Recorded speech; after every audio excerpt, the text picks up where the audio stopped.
Give Jesus a hand. He's the one that deserves it. Hallelujah.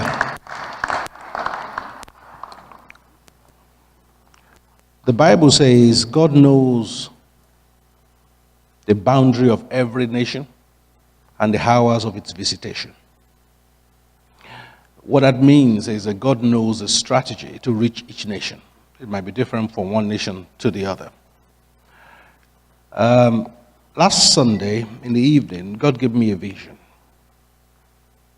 In that vision, I saw City Chapel. And I need you guys to listen to me very carefully. A lot of word of God is shared to people, but not as many lives are influenced by the word.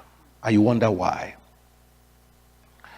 In that vision, I saw City Chapel, and I saw the heavens open, and all kinds of things were dropping from heaven. When you wrap something in a wrapping paper, they were all dropping down. And then some were dropping that were not wrapped, that were, just the item itself. And as I observed, City Chapel folks went only for those that were not wrapped. They went only for the ones that are, direct. So I asked myself, I said, why? And God now showed me insight into the ones that were wrapped. The ones that were wrapped were extremely more valuable. The ones that were not wrapped were the cheap stuff. So I asked myself, what's going on here? And God said, can you see how my people are failing to take just that extra step to be diligent to unwrap what I've prepared? They would rather go for what is just there to eat. For me, I have experience enough to show that what God is saying is that folks are not studious enough. You want the formula, but you don't understand that the formula is purely an headline. To work for you, there is what you call fine print. Many of you have signed any contract understands that. There's what you call fine print. And the fine print is what reflects your particular situation. So, but a lot of folks just grab the headline, and then want to run with it. But, folks, what I saw is a people that a lot is being made available to, but are not utilizing it.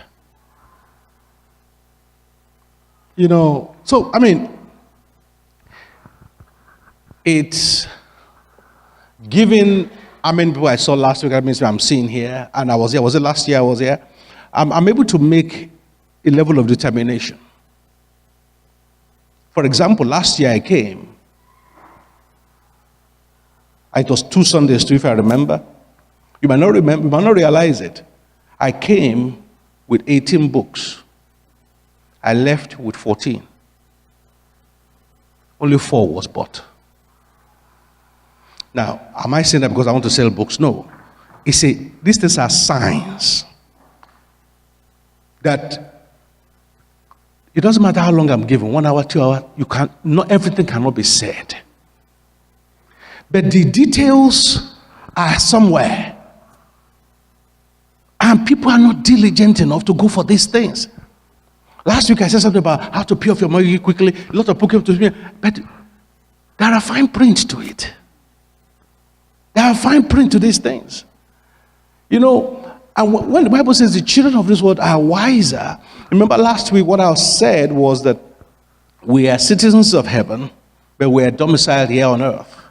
And as a result, we have to be able to operate in both realms. And that the earth is governed by certain rules, some of which we'll look at today. And therefore, we need to understand how the earth functions, so to speak, for us to be able to utilize it. And to understand how the earth functions requires you to what? To acquire knowledge. Is my point. Just like you can't go to the bank and start speaking in tongue and then they will give you money. Am I making sense? So there are certain rules that govern how money operates, which will not come to you unless you what? Seek for it. When I say some things, some people are surprised, but on average, if I don't study in terms of read or study, minimum every day I do 4 hours. And it's at night because my day is busy. Between the hours roughly about 10 to about 2. My wife knows if I'm sleeping by 10, then something must be wrong. Maybe I'm not well. But other than that, every day, minimum 4 hours. So when you speak and people say, wow, the question is that it didn't come just like that. How many hours a week are you committing to adding value to yourself knowledge-wise? And the thing about knowledge is this. The more you know, the more you realize you don't know. Because the more you know, the more you realize that there's a lot more that you've not had time to get into. So imagine those who are therefore sitting and glorifying ignorance. So, folks, you need to learn from this. You need to hit the word like that you're eating food. That doesn't come by somebody coming to tell you 3 steps to something. And then you grab the 3 steps and you think that will. No, it doesn't work. Like we say in law, every case, if every case is the same, there will be no need for any lawyer. The difference is that the case might look similar, but they will find a little bit to differentiate it.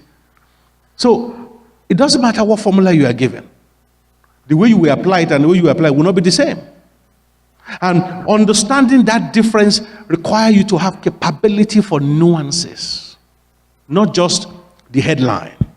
And capability for nuances is a product of studying, of knowledge. Nebuchadnezzar came, counted all the gold and the silver, but he understood that that's not the real McCoy. What did he say? He said, get me their best, the most knowledgeable. He understood that the human capital of the people is the strongest asset. That's why he wasn't satisfied with just cutting all their material wealth. We need to become people of value. And to do that means you've got to know. Listen, folks, there was a book I read many years ago. I'm not even going to my message now because this weighed on my mind all week. There's a book I read many years ago called The Empire of the Mind.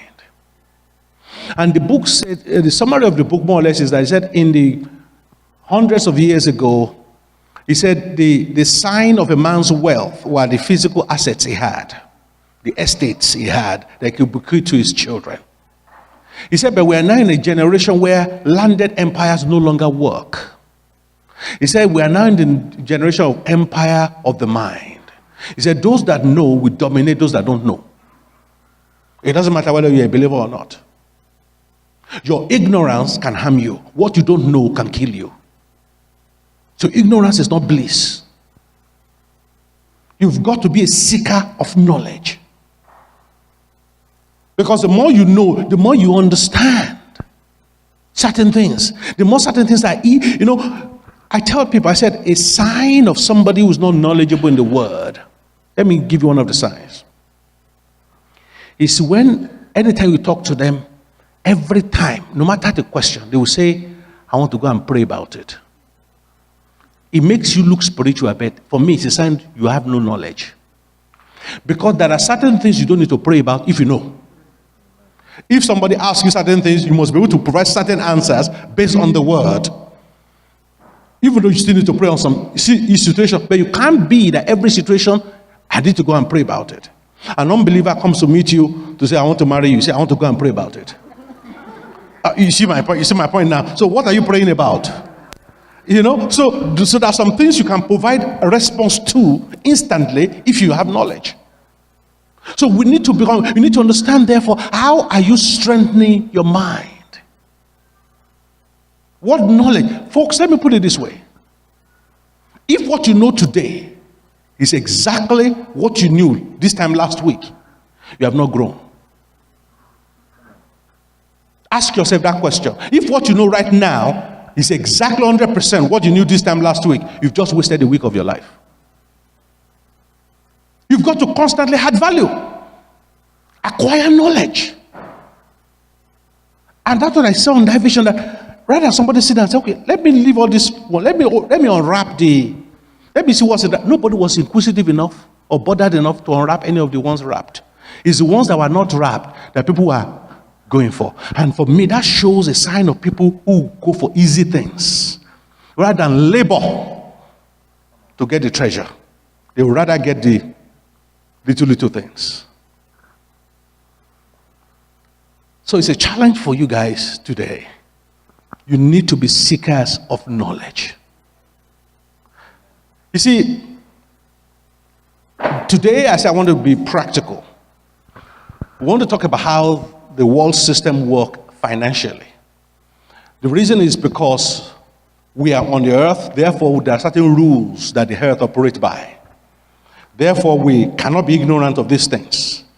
You see, you cannot dominate a system of which you are ignorant of how it operates. So, the first thing you need to understand is that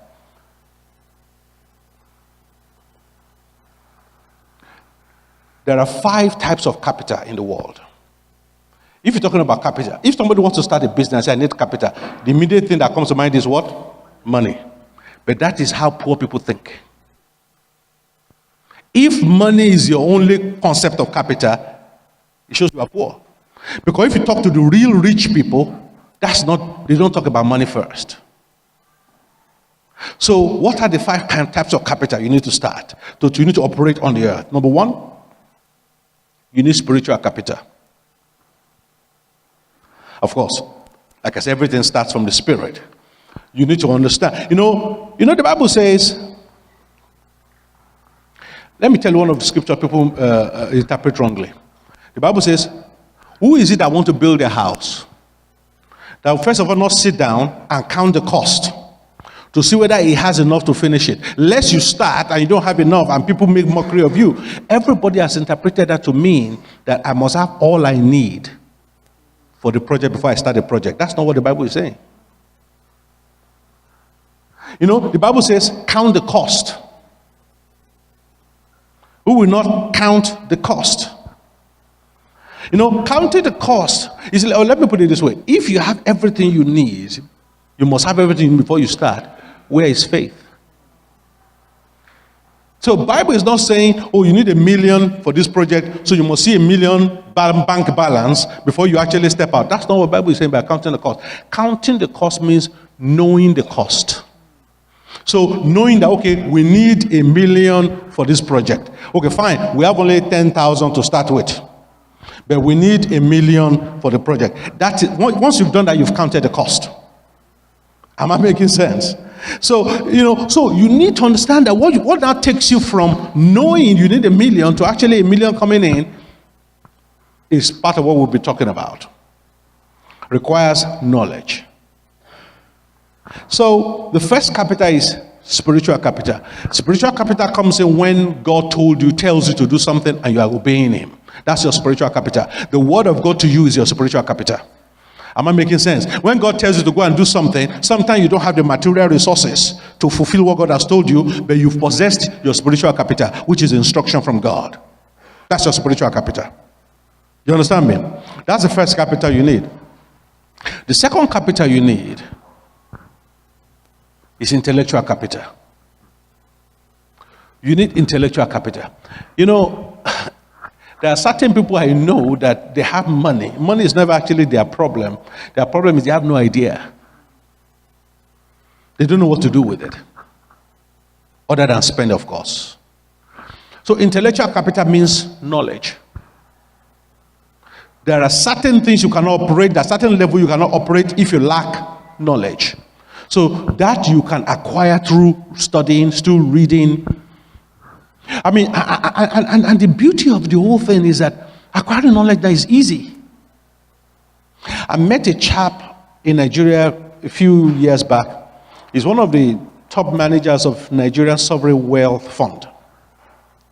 And when he was employed to look after 7 sectors, which means determine whether government should invest in those 7 sectors.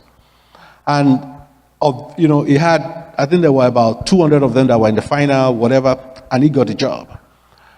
And he said people were shocked that he got the job. So to ask him how he did it, because they will ask you questions across the 7 sectors, and how do you can't be jack of all trades. He said the moment he knew he had the interview, I mean, he went to Yale and all that, so it's not the intellectual bit is not the problem, but that doesn't mean he knows about 7 sectors. So he said, so what he did was that 6 weeks he knew he had the interview. He said, we'll sit down 4 hours every day. We'll sit in front of YouTube. And he said, okay, how does oil and gas sector operate? Put it into Google, you see videos. How does construction industry operate?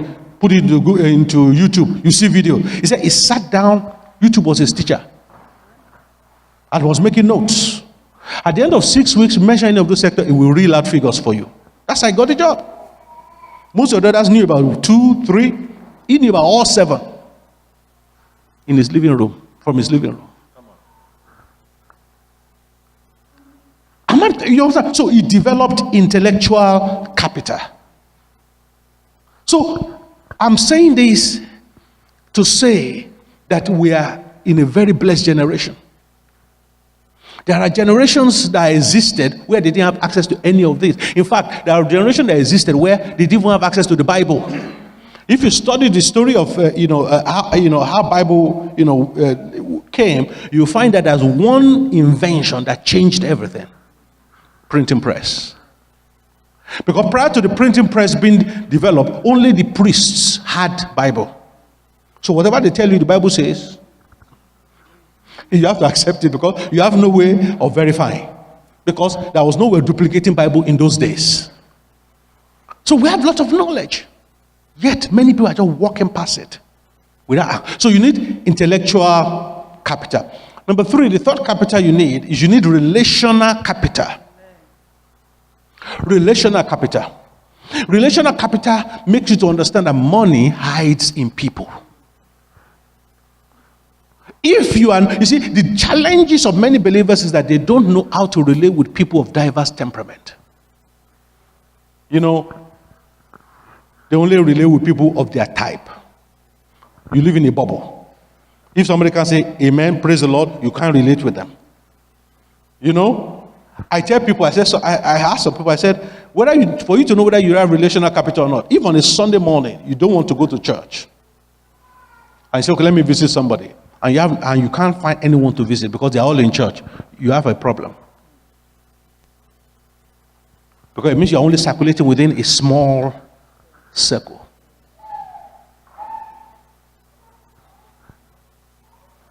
You need to develop the capacity to relate with people. You need to understand that sometimes God hides his most treasured asset in the most flawed individuals.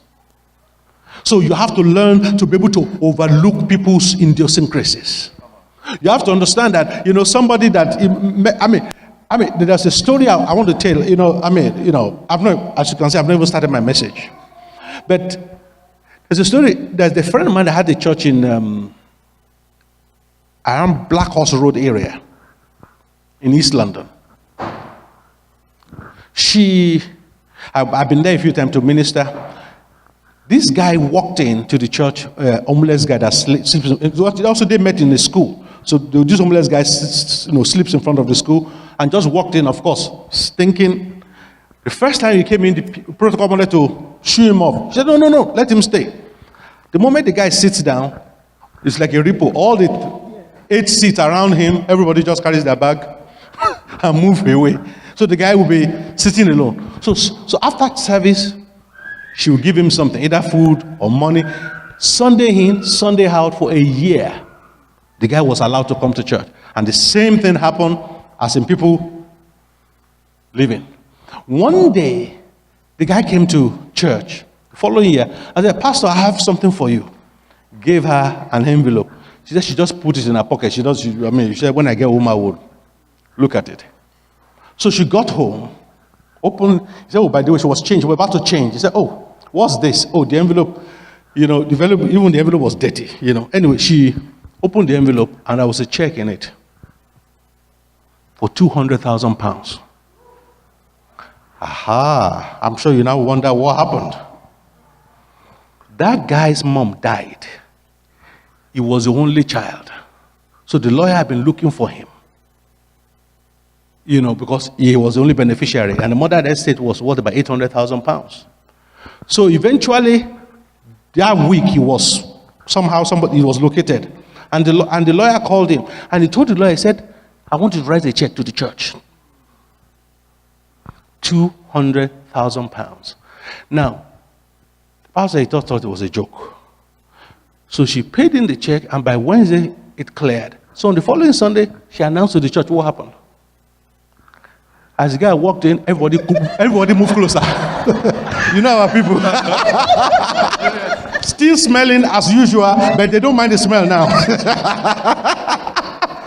Now, what's the moral of the story? The pastor showed love when he appeared as though you had no value. Am I making sense? And you could see through relational capital, such money came into the kingdom. Whereas some of us, if he comes in looking well, smiling, yes, then we even sit him in front. That's what we like. And those are the kind of people that probably give nothing.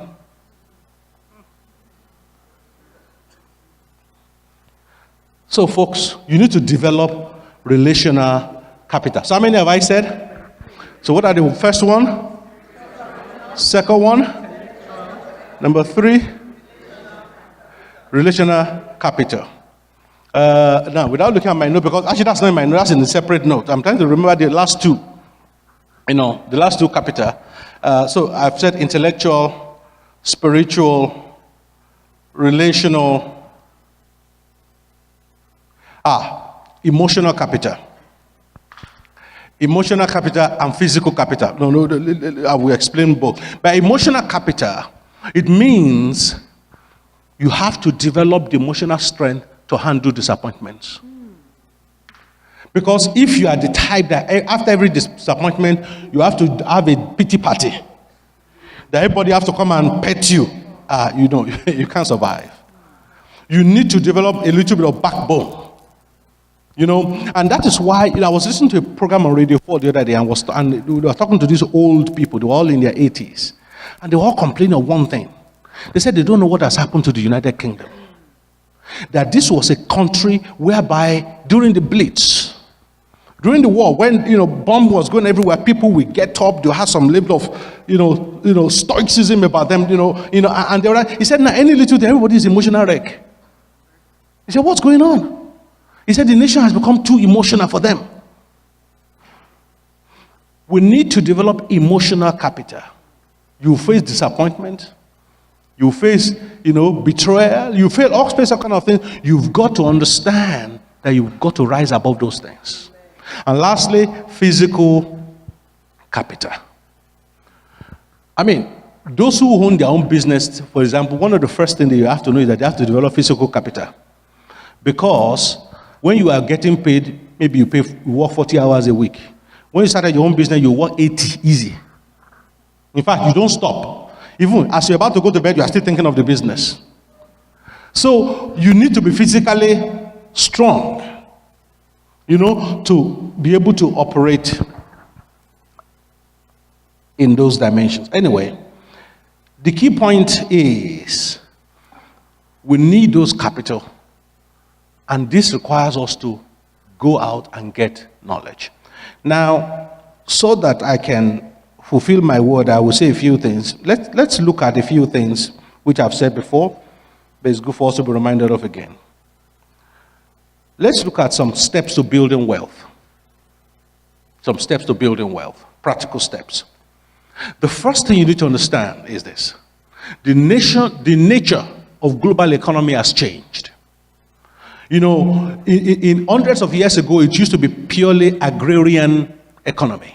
That's why if you notice, most of parables of Jesus, they were all farming related, because that was what was the economy in those times. You know, if he was speaking now, he would use different sort of analogies. So it was mainly agrarian society. But now, we have only two types of economy. And you must have presence in both to be truly wealthy. We have what I call the real economy, and then we have what I call the financial economy. The real economy and the financial economy. The thing is that most people have presence in the real economy, but most people don't have presence in the financial economy. You see, the real economy means you are manufacturing a product. You are going to work, they're giving you a salary. That's real economy. You are selling water. I mean, when I'm saying you are doing something tangible, you are selling your service, and they're paying you for it. All those are real economy. Because of time, I can spend just a whole day talking about what the real economy means, but the key thing is this. Real economy requires your physical presence before you can be rewarded. So it's either you go to work, you produce something. So real economy, for you to work, you need to be physically present. And as a result, real economy is limited to your active hours a day. So by the time you wake up in the morning, you get to work, or you get to, by work I mean that you are getting paid or your own business, and then you work till, 6, 7, 8 p.m. By the time you close shop, that's the end of real economy. So for those who have presence only in the real economy, they are failing to utilize half a day every day. What happens when you go home? That is when your presence in the financial economy makes a difference. Because in the financial economy, it means you have shares, you have bonds, I don't want to go into financial products. So it means even when you are sleeping, your financial economy is making money. So when you are awake, your real economy is making money. When you are asleep, your financial economy is making money. It is being present in both. That is the true cause of wealth today. When we say Bill Gates is the richest man in the world, he's worth 50 billion. He doesn't have 50 billion in his bank account. It means if you look at his value of his Microsoft shares, am I making sense? If you sell those shares based on their market value today, it's worth 50 billion. That's what they are saying. Not that he has 50 billion cash in the account. He doesn't have it. So there's nobody you can call wealthy today that doesn't have a leg in the financial economy. Even Mark Zuckerberg, his so-called billion is based on the value of the shares of Facebook. If Facebook crashes to 1p a share tomorrow, he's poor. So when we say he's a billionaire, we are not saying he's a billionaire as in he has billions sitting in cash in his account. It means he has presence in the financial economy. So there's nobody on earth that is rich today that doesn't have presence in both. Real economy, financial economy. Why? Because financial economy doesn't require your physical presence. That is the beauty of it. It doesn't require your physical presence. You just initiate something and you step back. And the financial economy is making money for you while you are facing the real economy to make money for yourself. So you are doing both. So, but if you look at your own finances today, where exactly are you? How many people are into the real economy today? Let me see if you're into real economy. Okay. How many of you are into financial economy? You see, the hand has reduced drastically. That's the point I'm making. You cannot be truly wealthy until you have presence in both. Because your active hours a day are limited. You must learn to make money while you are awake, and must learn to make money while you are asleep. That is what makes real people. I mean, by the time you sleep and you wake up in the morning, some people have made $10 million. All those hours you are sleeping. Some people, no, they've not made money, they've lost money while they are sleeping. You know, so you need to understand, you need to have presence in both economy. And time will not permit me to say that there are small ways you can start. Small ways. Small thing like stock-linked ISA savings. It's as simple. It's less, it doesn't have much risk. It's tax-free. You know, there's so many, something as simple as that. And if it works well, I know people who do that who make not less than 10% a year. Tax-free. And it's legit. So these are not difficult things, but these are things you won't find out if the only newspaper you read is the Sun and Mirror. In fact, one of the survey I wanted to do, I forgot. When I take my, I will ask each of you which newspaper you read, if you read newspaper at all. No, it's true. I mean, if you ever go to travel and you have opportunity to go to the lounge, go and see which newspaper people are reading.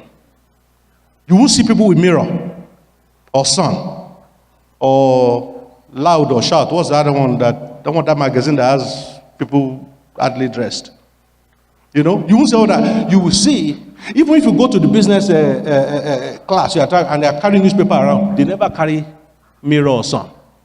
It's Times, Financial Times. No, independent. Those are the ones that, the ones that are serious news. You spend your day reading Sun. And then you move from Sun, you move to Mirror.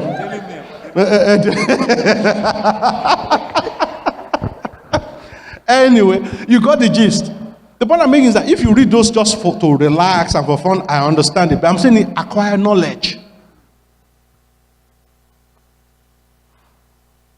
So the first thing, therefore, you need to understand, and which is the foundation of everything I'm going to say, but the next few moments I have, is you must have presence in both real economy and financial economy. And I've just given you an example of an idiot's guide or a no-frills version. So you don't even have to go into the high risk, derivatives and all that stuff. A simple HISA account that is linked to stock market is simple, is guaranteed, will give you double-digit interest every year, tax-free.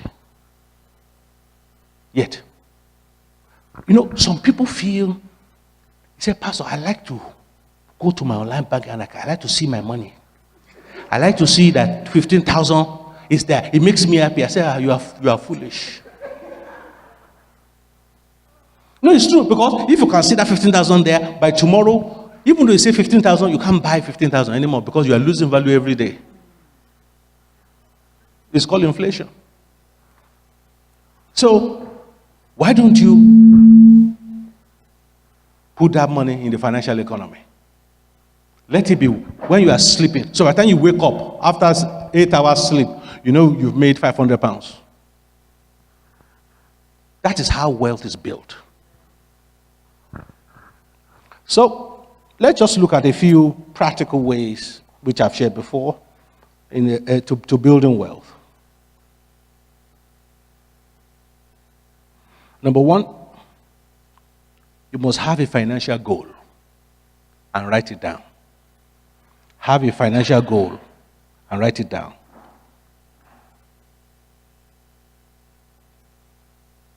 Proverbs 27:23. Bible says, be diligent to know the state of your flock. In other words, you need to do an inventory of your financial situation. Having a financial goal involves you, listing down, okay, what are all my liabilities? List all your creditors, list all the amount. What are my outgoings on a monthly basis? You list that. Some people don't have knowledge of these things. They just spend as they go along. You need to have a picture of those. What minimum do I need to have every month to meet my liabilities? You need to know the state of your financial affairs, is my point. So you need to write down, you need to have a financial goal or financial goals and write it down. Again, what's your net worth, what's your income, what's your giving, what's your savings, what's your education, different, elements there. But because of time, I don't want to, I could spend half an hour just on that point alone. Step number 2, quickly. First one is have a financial goal. Step number 2, live within your means. Live within your means. Control your spending by establishing a budget. There is what I call, now this is my own rule, but you can have your own version. There's something in one of my book, Prosperity Unleashed, that I call the 3-10% rule. The 3-10% rule means 30% of your income is already accounted for. And therefore, keep your outgoing within 70%. Because if you don't keep your outgoing within the remaining 70%, your upkeep will become your downfall. First 10% is your tithe. Simple enough. Second 10%, I say, put that second 10% in a savings or it's a form of investment product. You see, in Deuteronomy, the Bible says, because there's something called commanded blessing. He said, I will command my blessing on you in your storehouses. If you do a diligent study, you'll find that the storehouses mentioned in Deuteronomy is not the same word as the storehouse in Malachi. So when he says, I'll command my blessing in your storehouses, he's not talking about church. The storehouse in Deuteronomy, another English word for it is a barn, where you store grain. And if that is to be written today, it will say, I will command my blessing on you in your savings account. In other words, have a little you are keeping aside. Now, how does God command his blessing on it? Let me give you a practical example of how God commands his blessing on it. A woman had a savings of 500 pounds. That's little, isn't it? She went to a car boot sale and bought 300 pounds, one painting for 300 pounds, and then 200 pounds on little whatever, and hung them around her house. 6 months later, her son-in-law, who is an antique dealer, came to the house and saw the painting. He wasn't sure. He asked mom, he said, can I take that just to go and look? I will bring it back next week. She said, look, I bought it for 300 pounds. So if you don't bring it back next week, you must send me my 300 pounds back. He said, no problem. I'll just. So he took it back to his office. His people looked over it. It was an original. Wow. The person that sold it didn't know. The person that bought it didn't know. No. You see, I'm talking about how God commands his blessing on your little. Yeah. When that painting was valued at 1.2 million pounds. So, what has God done? What has God just done? He's commanded his blessing on your storehouse. Your storehouse that look little, God engineered situation that your little is not doing much. But if there is no storehouse, there's nothing to command his blessing on. So if you have no savings, there's no commanded blessing coming your way. So you must have a portion of your income, therefore, that goes into some savings product. Then the third 10%. So the first 10% is your tithe. Second 10% I says your savings. Then the third 10%, I said, you spend on yourself. Now, this is where most people find it difficult. You see, in those days, they put the yoke on the ox. And they muscle them out. And the ox is busy plowing the field. And God said, no, that is not wrong. That is not right. That the ox that is doing the work must eat out of the work he's doing. He said, therefore, don't muscle the mouth of the ox that shred the corn. Let the ox, as he's working, also eat from it. You see, you are the best investment. Because without you, the remaining 10% won't exist. So you must learn to spend on yourself. Spend on yourself. And folks, by spending on yourself, I mean, have a portion of your income that is just on yourself. And, many women are particularly guilty of this. Because by the time they buy for house, buy for husband, buy for children, they don't remember themselves. My wife remembers herself these days. She said, don't joke. It's true. You must spend a portion of your income on yourself. It is a scriptural principle. Because what makes lack and poverty more difficult for many people going through difficulty is that you look back and said, I've worked this last 1 year. I can't even see anything to show for it. How many of you know what I'm talking about? You look around and say, what have I even used all my 1 year? Whatever. You can't see anything. That even makes, that's frightening even to you. So you must have a portion of your income you spend on yourself. So keep everything else now within the remaining 70%. That is how to live within your means. Step number 3, start a savings plan. I've already explained that. That's how commanded blessing will work. Step number 4, keep proper records. Keep proper records. Your brain can deceive you.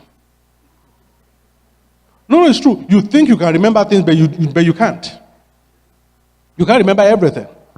You need to move towards your financial goals. You must have adequate, accurate picture of where you are at. For example, keep proper record. I tell people, for example, I say, have an account. I have an account where the only purpose of that account is to pay your bills. Don't make that your only account. So, because immediately what that does is that it gives you a total figure monthly of how much you spend. Because all your direct debits, all your standing order are only from that one account. So if that means transferring £1,000 to that account once a month, covers all the bills. So you don't need to do any more computation to know how much monthly. But if everything is all mixed up in one account, you won't remember which one is which. So you need to keep proper records and accounts. Step number 5, get out of debt. Get out of debt. Establish a debt eradication plan for yourself.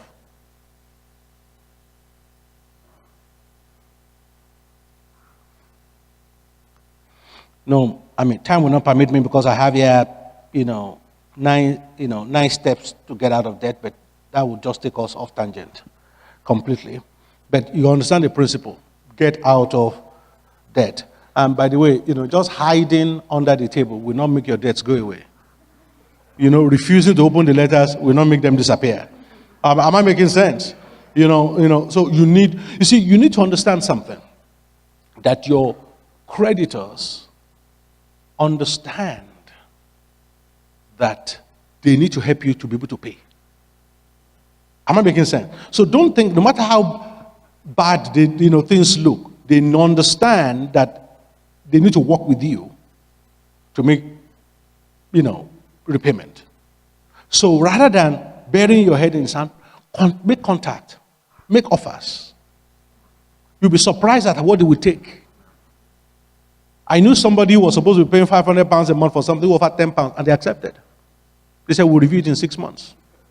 No, because the whole idea is you are engaging. You are at least doing something. But some of you the thing will pile, all the letters will be behind somewhere. You even know what's in the letter. Until and also, when it comes to getting out of debt, you also need to understand the difference between priority debt and non-priority debt. What do I mean by that? There's a difference between what is urgent and what is important. They're not the same. You see, many people choose what to repay based on which creditor hassles them the most. The ones that hassle you the most are the ones that have least power. The credit card companies, that when they will call you 10 times a day because you hold them money. Because they know that if you don't pay, they are in difficulty. It's not secured. There's nothing they can do. Somebody said, but they can, decide to make you bankrupt. Well, it depends on how much you owe. If you owe them $1 million, of course, they can make you bankrupt. But if you owe them 5,000, no. Because to make people bankrupt, they will have to apply for bankruptcy and they have to pay. No, it's true. So why would they want to do that on top of, so it's not in their interest to even go that, but they're the one that hassle you the most. But you owe council tax. They won't even call you. They will just send you, they have a 3-step thing. One warning letter, second warning letter, third letter, that's it. You get a court, because they have power. And because they have power, they don't hustle. And because they don't hustle, many people assume they're not important. It's one of your priorities there, because by law, they can garnish your pay. They can go to your employer and demand straight from your salary. That's why councils don't bother themselves with whether, they don't call you. So that is a priority debt. Secured loan is a priority debt. But credit card, whatever, little woods or whatever you call them, those are not priority debt. I'm not saying they shouldn't be paid. I'm just saying they are not priority debt in the sense of how, because you have to determine, how do I spend this little? Give it to priority debt, and whatever is left,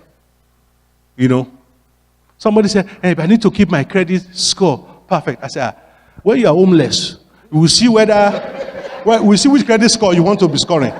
No, that's true. Priority is priority. No, priority is priority. Credit card and those other debts, they need to pay, but they have least power. Whatever offer, fine, it might affect your credit worthiness, but that's not an issue. And sometimes if it affects your credit worthiness, actually sometimes can be a good thing, because that will force you not to be able to borrow. And you not being able to borrow can be a blessing. No, it's true. So it's important that, it's important that you get out of debt and, prioritize them. That's number 5, right? Because of time. Number 6, learn how to make money work for you.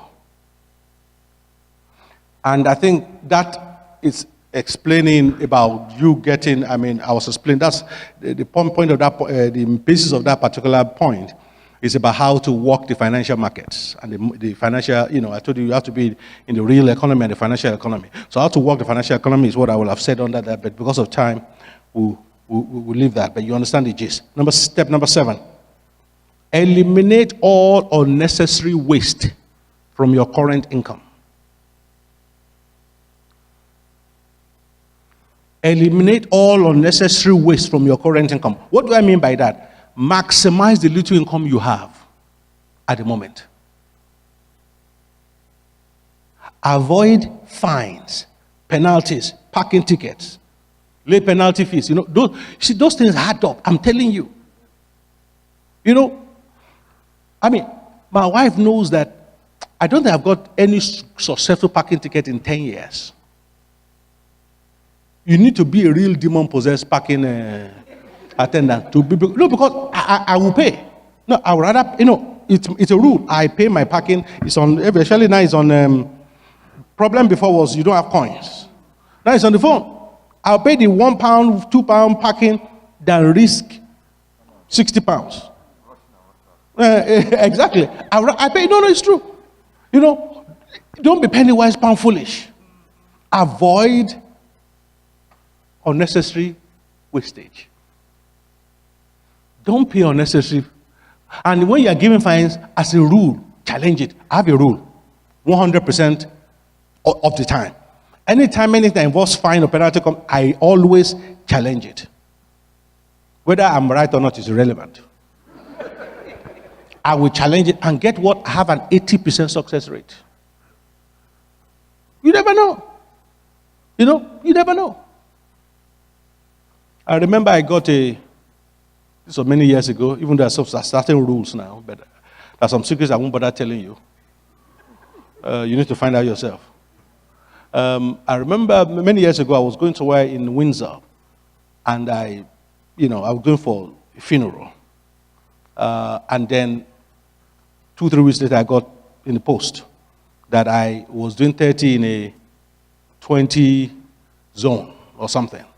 And I got it. So I said, okay. I remember I was in Windsor that day. So it must be correct. So I wrote a letter to the police. I said, look, I was going for a funeral. It's a place I don't live. I don't know. 20 miles per hour is not a normal speed limit unless you live in Islington, where the whole borough is 20 miles. I said, so I don't, I wrote all that. A letter came back. He said, given that you're going for a funeral, on this occasion, we'll cancel the ticket. It worked. It worked. Even though I know better now. What I mean, I know better now. In other words, that I can't get a speeding ticket that will stick. Not again, not in this country. Because all the loopholes I know now. You want to know too? I'm not telling you. Go and study. You can come and see me one-on-one and pay consultation fee. Then I will tell you. I'm telling you. I mean, there are ways, But, my wife is telling me I shouldn't give you secrets, so.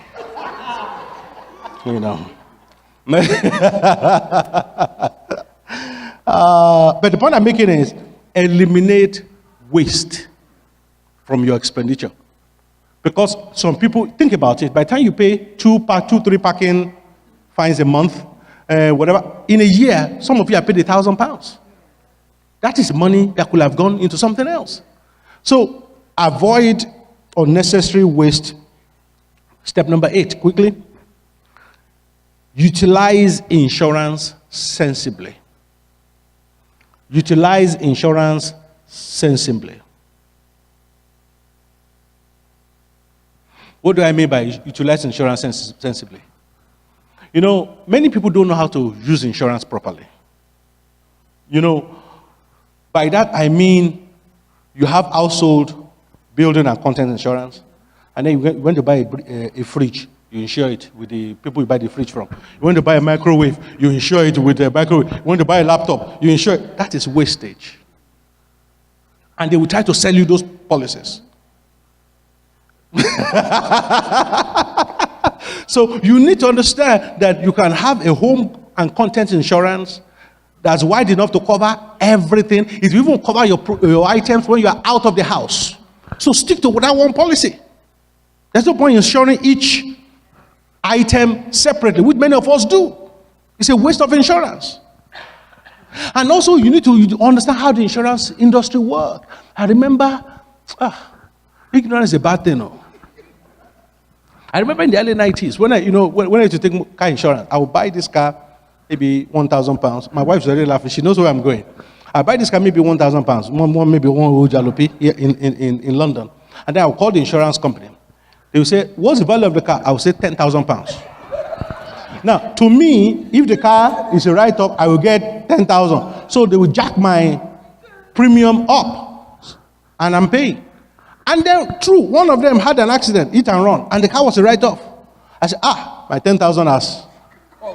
So I called them. They said, okay. Then I got a letter. We'll send you a check for £800. Then I called them. I said, go and listen to the recording. I told you my car was worth £10,000. They said, well, it doesn't matter what you said. That we look at the value of the car today.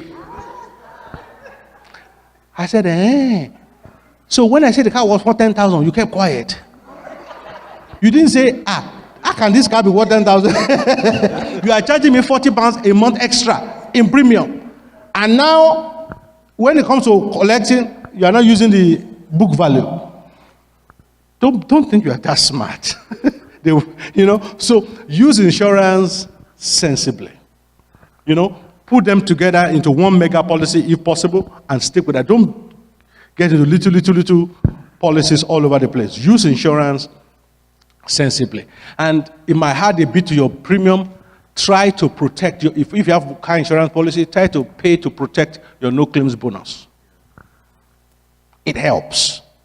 Because one thing I realize these days is that your capability to have accident in this country is not a product of how good or bad you are as a driver. There are lots of crazy people out there. My last 3 insurance claims that involve car were accidents that happened while I was not even in the car. The car was parked. One of them, one towing vehicle was towing a car. And as it drove past, there's this chain or this big whatever got loose and just smashed my car, parked jejely by the roadside. And the whole thing was a write-off.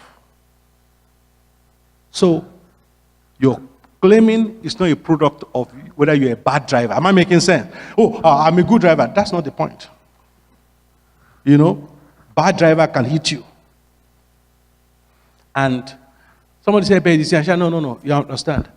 If you are hit by somebody that have no insurance, it will hit your claim. And there are lots of people out there who don't have insurance. So it's very important. Somebody said, but we should be honest. You know, somebody said, if I hit somebody's car, when nobody's there, I will stop and I will write a note and put it on the dashboard. Somebody did that. So I asked him, I said, so somebody called you? He said, nobody called me. I said, so what happened? He said, because it happened daytime, I knew people saw me hit the car. So I wrote. I said, so what happened? He said, I just wrote on the paper, have a nice day. And I put it on the... He said, because people saw me putting that, they didn't bother noting my own number. You see, there are all kinds of funny people all over the place. Anyway. Use insurance sensibly. Number 9, quickly. Buy sensibly. Buy sensibly. This is one thing I will give my wife credit for. Because for me, if I have money to buy something or to do something, I just do it. You know, she would say, oh, no, you should have gone through this. You should have gone. I said, look. But now, I think the student is better than the teacher. You know, my wife will say, okay, where are you taking me for lunch? I said, give me 5 minutes. Before, I would just say, let's go, whatever. Give me 5 minutes. She's giving me all the app from Voucher Cloud to, I told them I'm a perpetual student. So I have a, student discount. I will look through them. You go to ask 40% of your food bill. That's not a bad idea. That's 40% I'm saving. I mean, so all I'm saying is that there are many ways you can buy sensibly. It's my point. Buy sensibly. You know, don't be, was it here I was saying, or somewhere else I was saying the other day, shop sensibly. I went to minister somewhere the other day, and the pastor was saying, he was talking about a story. I met pastor during the week in a shop in the city center, and we chatted, and blah, blah, blah, blah. So by the time I picked up the microphone, I said, by the way, in case you don't know, your pastor met me in Poundland. Because he didn't want to mention the name. I don't know whether he's one embarrassed or he's embarrassed for himself. I don't understand. I said, I have no problem saying I go to Poundland. He said, what? I said, because Maclean toothpaste is Maclean toothpaste. So why must I pay £3 in Boots if I can buy £1 in Poundland? I mean, there are certain things I will never buy there. But some things are the same. And my wife knows, if I go to Poundland, I don't buy anything more than £1. Because they have some things they sell for £4, £5. I said, this is called a Poundland. If I want to buy those things, I'll go to other shops. Anything order more than £1, I'm not buying. So there are certain things that are, though sometimes, if you travel, you have these decant bottles. These little, see-through bottles that so you do for travel. In Boots and other shop, it's 5-6 quid. It's £1 in Poundland. So, I mean, what am I crazy? You go to Poundland, you buy it. So, all I'm saying is, you want to buy biscuit. McVitie's is McVitie's. No, it's true. So, you need to be able to shop sensibly is my point. Don't let the quest for vanity impoverish your pocket. Am I making sense?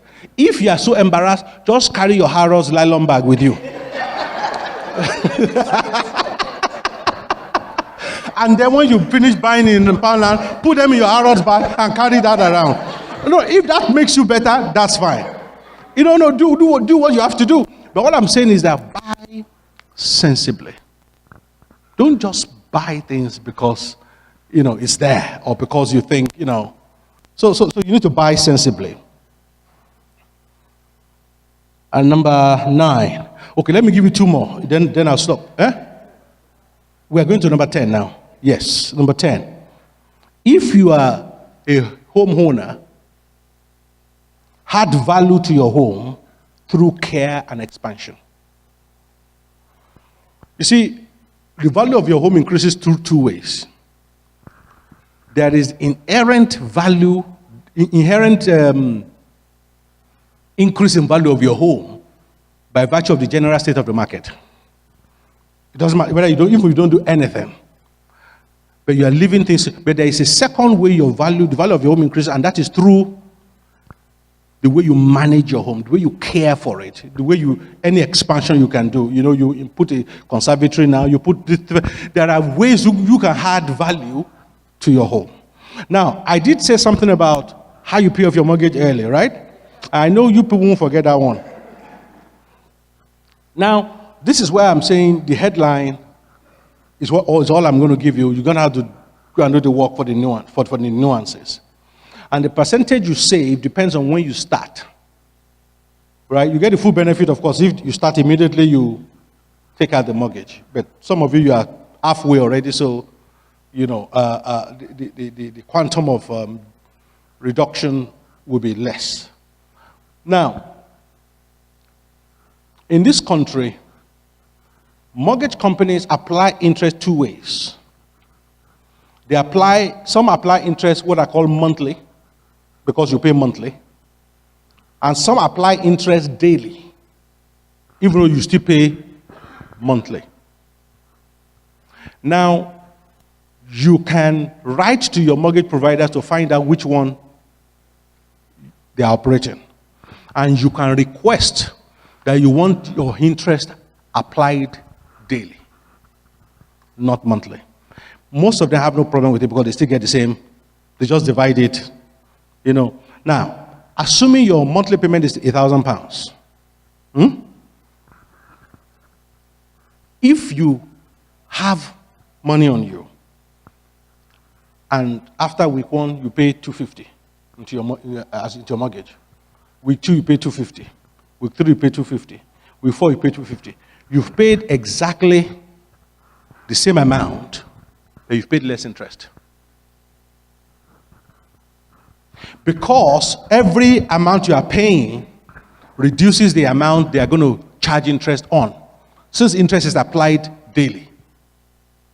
Some of you still don't understand what I'm saying from the look of your faces. So go and study more. You will understand it. It's not difficult. So, for example, let me give you an example. If, for example, the interest is £1 a day, right? So at the end of the month, you pay how much in interest? £30 in interest.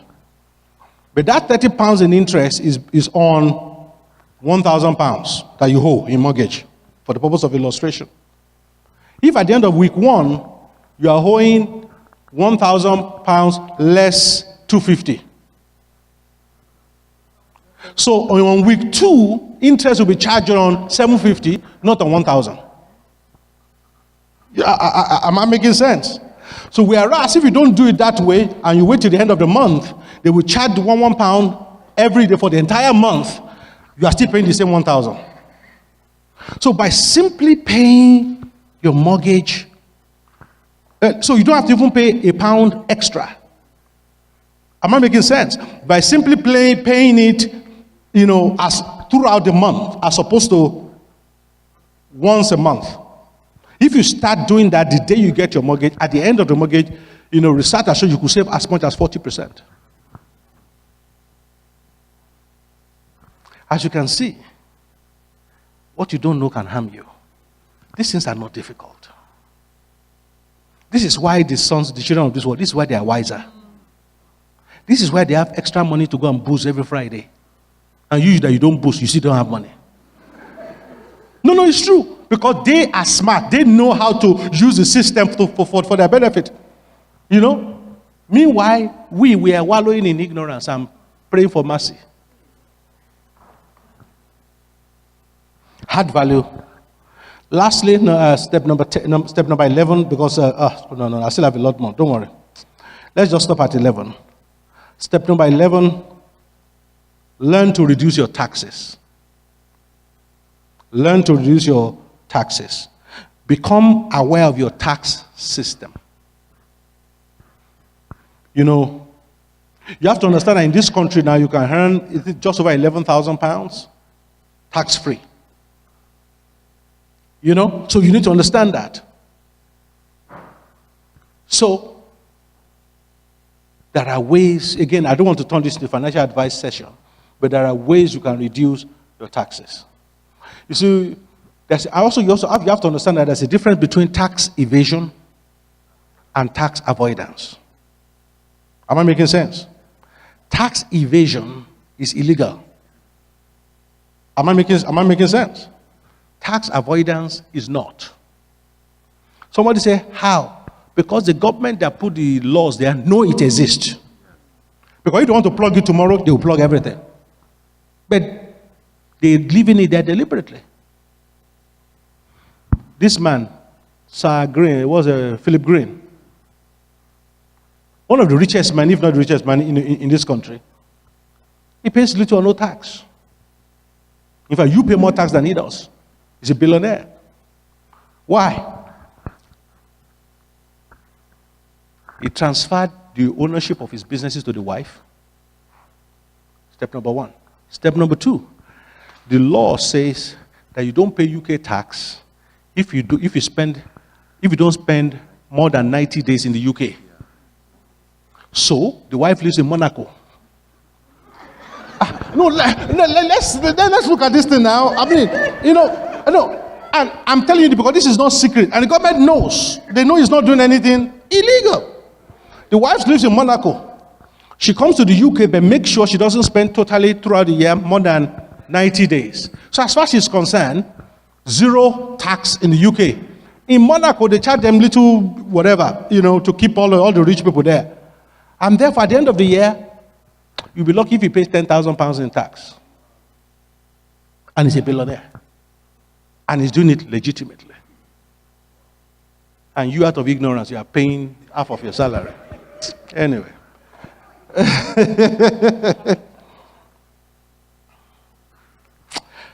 Time has gone. Time has gone.